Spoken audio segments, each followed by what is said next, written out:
Oke, halo, assalamualaikum Pak Haji. Waalaikumsalam warahmatullahi wabarakatuh. Ya, ini kita menyambung interview kemarin ya tentang Baik. al-hijrah.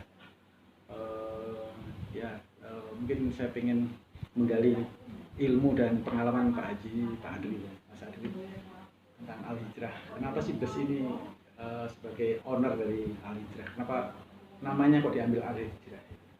Baik. Pertama, al-hijrah itu sangat identik dengan kejadian baginda Rasulullah SAW hijrahnya dari Mekah ke Madinah. Nah, secara kebetulan saya sendiri hijrah dari Sumatera ke Jawa. Kampungnya mana, Pak?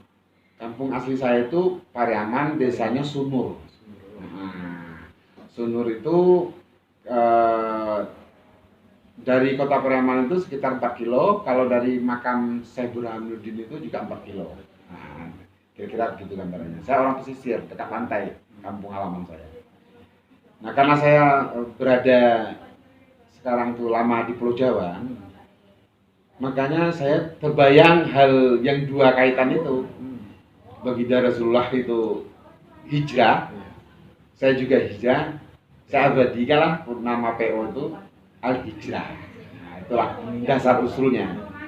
Nah, sehingga ini semuanya itu dari apa ya, sejarah-sejarah yang saya ambil baik itu pribadi saya dan saya alami, maka tercantumlah nama al-hijrah itu pada dasarnya. Sehingga di satu sisi saya juga punya niat, kalau saya jadikan namanya al-hijrah, kira-kira apa ya yang ada di benak masyarakat. Nah, ini yang paling saya suka ini sebenarnya. Jadi ya selama kita mengonsep nama-nama tersebut, akhirnya terbayang pikiran bagaimana kalau hal hijrah itu setiap dia lewat di depan umum dimanapun keberadaannya, sehingga orang terpanggil untuk hijrah. Nah, artinya dua tujuan saya tercapai. Tercapai mengajak orang ke jalan yang baik.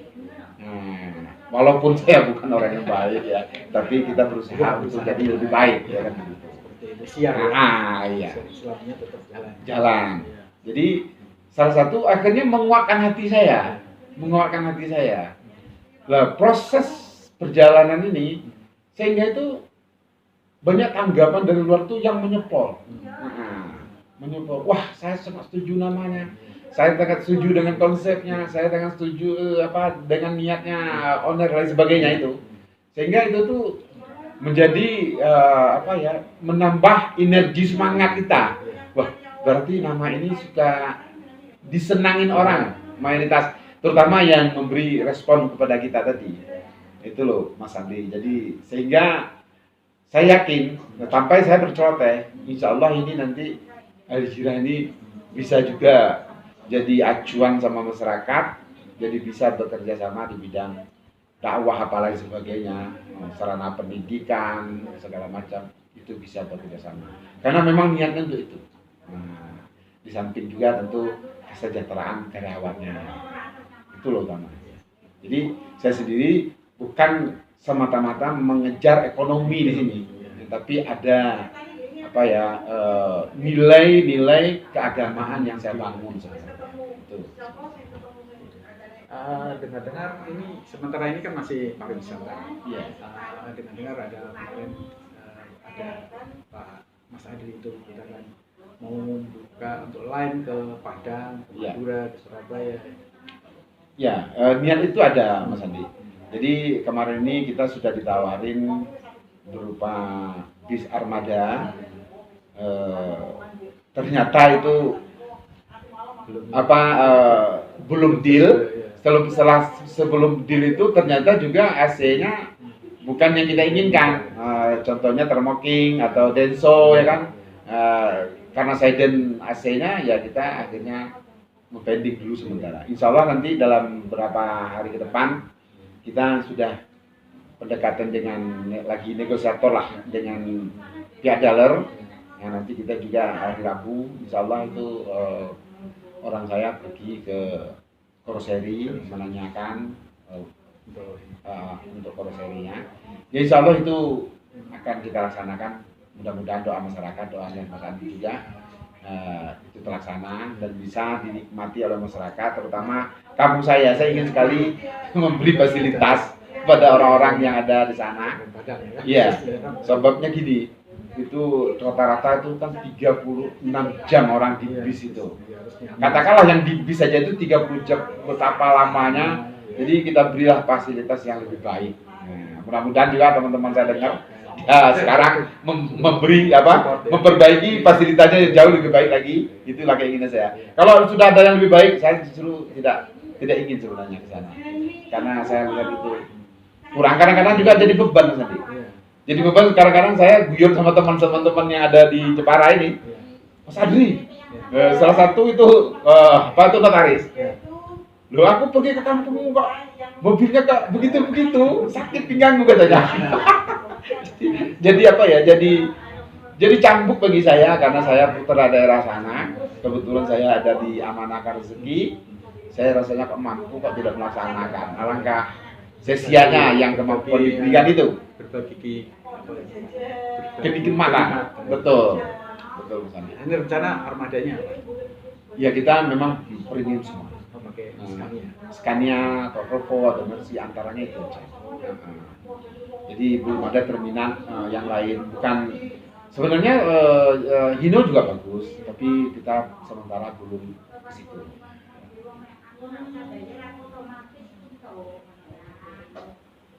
Apa kira-kira lagi Mas Andi yang bisa mungkin gini ya, tadi mungkin bagi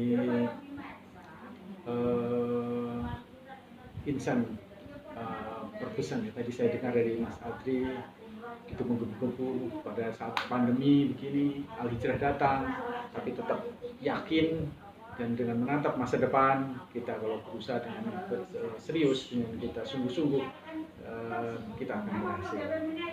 Apa itu Mas Adri tekad seperti itu yang harus kita lakukan?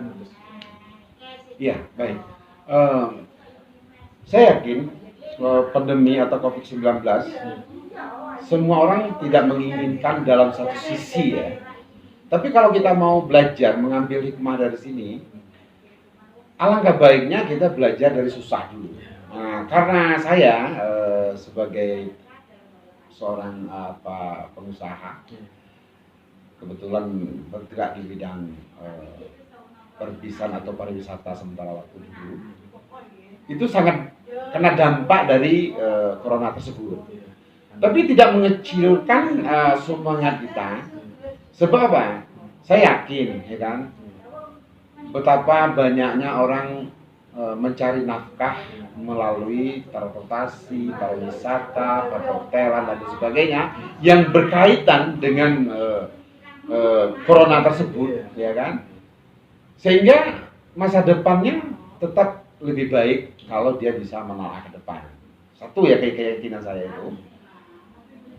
Saya sangat yakin satu persoalan dimanapun keberadaannya tetap akan berlalu. Cuman berlalunya kapannya tentu kita bisa menganalisis, seperti kita membangun atau ya kita bisa mengatakan ini pasti habis sekian dan sebagainya, itu bisa kita patok. Kalau ini nggak bisa, karena yang berkuasa bukan kita.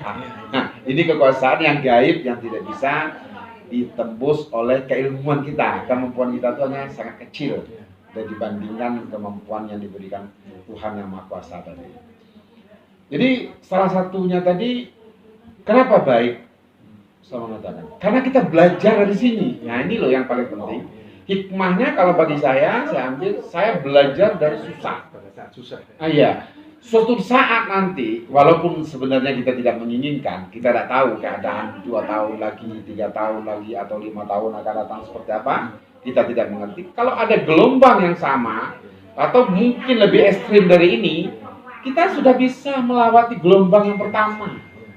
Sehingga kita tuh tidak canggung. Nah, di sini salah satu pelajaran yang bisa kita ambil hikmah dari kasus corona tersebut.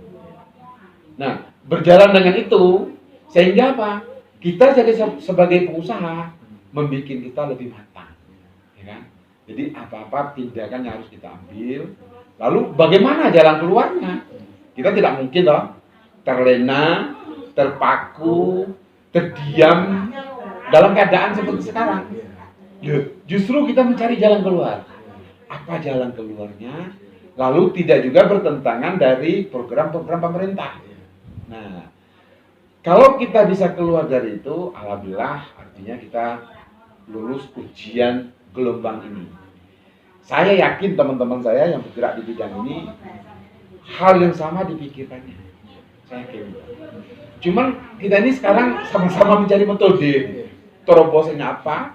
Melangkahnya seperti apa? Idenya apa? Ini yang belum kita temukan. Sama juga sekarang itu corona ini belum ditemukan obatnya apa. Nah, kira-kira begitu.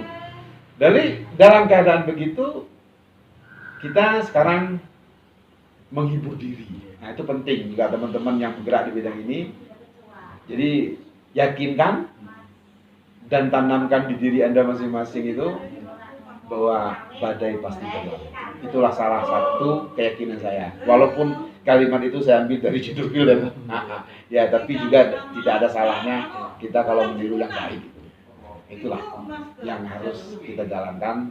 Mudah-mudahan corona cepat berlalu, bangsa kita pulih dari keterpuruk ekonomi, bakal dunia yang tidak kita inginkan semua, baik pun di bidang kesosialan pemerintahan dan sebagainya. Kita menginginkan keadaan ini pulih dan pulih juga keadaan pariwisata di Indonesia. Itu harapan saya. Oke. Terus rencana hari berapa unit yang akan untuk akap ini? Kalau jadi itu tuh 10 unit, 10 unit, insya Allah nanti Senin besok tanggal 31 Agustus kita sudah mulai mengatakan eksekusinya tinggal pilihannya lagi cross-selling-nya kemana, ya apakah di Malang, apakah ada yang di Semarang dan sebagainya. Nanti kita lihatlah ke depannya seperti apa.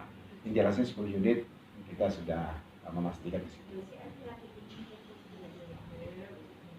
Oke, terima kasih Mas Adri. Baik. Ya teman-teman, tadi kita interview dengan Mas Adri, owner dari Al Hijrah, pendatang baru yang